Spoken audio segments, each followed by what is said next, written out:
Evening বুলেটিনে স্বাগত জানাচ্ছি। শুরুতেই সংবাদ শিরোনাম। গুমের মামলায় শেখ হাসিনা ও 12 সাবেক সেনা কর্মকর্তার বিরুদ্ধে বিচার শুরুর আদেশ।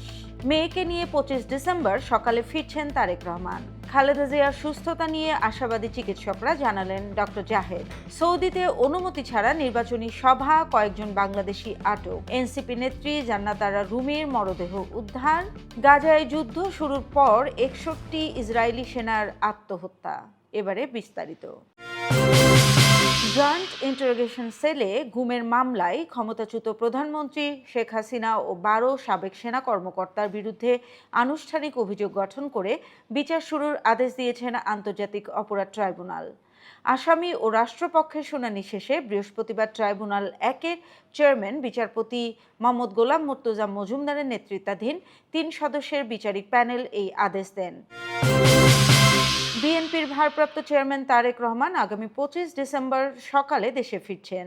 তাকে বহনকারী বিমান বেলা 11টায় ঢাকায় অবতরণ করবে বলে গণমাধ্যমকে জানিয়েছেন বিএনপি চেয়ারপারসনের একান্ত সচিব আব্দুস সাত্তার। তিনি জানান, লন্ডন থেকে সিলেট হয়ে ঢাকায় আসবেন তারেক রহমান। এ সময় তার সঙ্গে তার মেয়ে থাকবেন। বিএনপি চেয়ারপারসন ও সাবেক প্রধানমন্ত্রী বেগম খালেদা জিয়ার সুস্থতা নিয়ে আশাবাদ প্রকাশ করেছেন তার ব্যক্তিগত চিকিৎসক ডক্টর AZM জাহিদ হোসেন।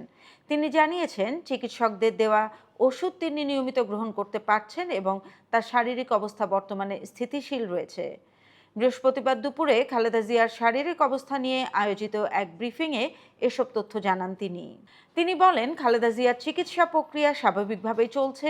আমরা তার সুস্থ হয়ে ওঠা নিয়ে আশাবাদী।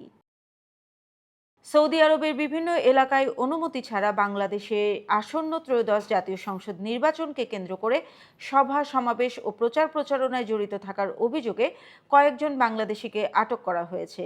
এর প্রেক্ষিতে সৌদি আরবে অবস্থানরত প্রবাসী বাংলাদেশিদের সতর্ক করেছে রিয়াদের বাংলাদেশ দূতাবাস। রাজধানীর হাজারীবাগে জিগাতলা কাঁচাবাজার সংলগ্ন একটি ছাত্রী নিবাস থেকে ধানমন্ডি শাখার এনসিপি নেত্রী জান্নাত আরা রুমির ঝুলন্ত মরদেহ উদ্ধার করা হয়েছে। বিষয়টি নিশ্চিত করেন হাজারীবাগ থানার উপপরিদর্শক মোহাম্মদ কামরুজ্জামান। তিনি জানান, সকালে সংবাদ পেয়ে পুলিশ জিগাতলা জান্নাত ছাত্রীনিবাস ভবনের 5ম তলার রুম থেকে তার মরদেহ উদ্ধার করে। পরে সেটি হসপিটালে পাঠানো হয়। গাজায় সংঘাত শুরু হওয়ার পর থেকে এ পর্যন্ত ইসরায়েলের অন্তত 61 জন সেনা সদস্য আত্মহত্যা করেছে বলে জানিয়েছে দেশটির সংবাদ মাধ্যম। 2023 সালে 7 অক্টোবর গাজায় সামরিক অভিযান শুরুর পর এই ঘটনাগুলো ঘটেছে। সর্বশেষ গত মঙ্গলবার উত্তর ইসরায়েলের একটি সামরিক ঘাঁটিতে দায়িত্বরত এক সেনা সদস্য নিজের উপর গুলি চালিয়ে আত্মহত্যা করেন।